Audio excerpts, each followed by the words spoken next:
Financial strategist Clark Hodges is here. Clark, welcome back. Good morning.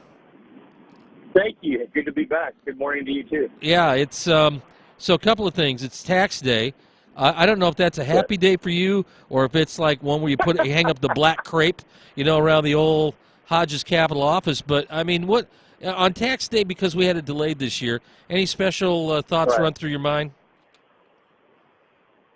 It's one of those necessary evils. I am falling to the camp where we try to look for good deductions to take, and it is one of those worrisome days because you never know really until the 15th, at least in my case, how much taxes I will owe in addition to whatever I paid. Yeah. So it's always a little bit scary. It wasn't bad this year for me, so I'm happy to say that, but it is one of those days where you kind of do worry leading up to it, even for a few months, really. Yeah, and by the way, we always tell people this too. I'm just going to add it in here before we move on to the other part of the financial topic here, but failure to file is a lot worse than failure to be able to pay everything immediately. So do yourself a favor, file something here. Don't not file because that'll pile up in a hurry, won't it? You bet. It's not good at all to mess with the IRS. They've got a lot of power, and if you owe them money, the best thing to do is get it paid off as soon as possible. And if you can't make the payments, call them up, tell them that, work with them, see if they can put out a payment plan for you and sign up for it and get it done.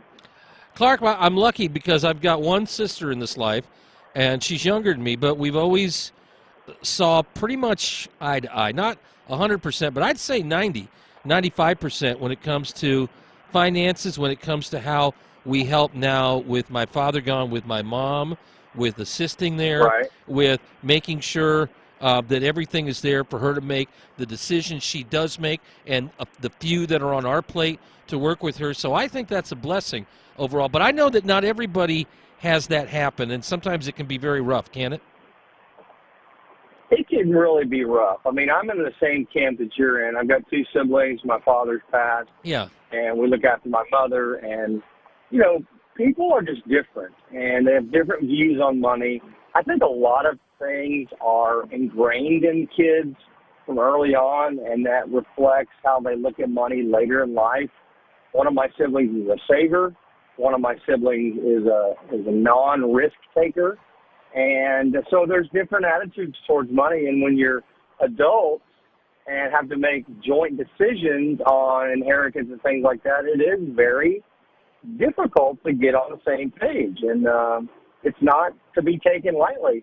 Plus, you got to consider that each of these people have spouses at home that have different views on money probably than even they do. So, it's very cumbersome to some extent. Well, and even talking with friends about this growing up, you mentioned where you come from, what you saw growing up, your background. That's a great point. I mean, I remember well in college a friend of mine who commented on somebody else saying, I think they're really greedy for money. And I said, Rick, you've always had it. You've come from it. How would you, what perspective would you have? How can you even say that? Everyone comes at it from a different perspective, don't they? Oh, for sure. Let me give you a good example. So when I was in college, you got these free credit card offers. Oh, yeah. And I took advantage of that. I graduated college with $1,400 in credit card debt. Take my older brother, for example, who's 2 years older. He graduated college with $5,000 in the bank. So it's just a total different scenario of how do you look at money, and having so much money come to your hand. I'm a spender and I spend it. He's a saver and he would save a portion of everything that came to his hand. So very different. And you look at us today, 35 years later, we're in our 50s, and you still see a difference of spenders and savers. And it's just, I think it's inherent. I've got 4 kids, and I can definitely see a difference in their views on money. One of them gets money, and it's out the door to the mall. It's buying something.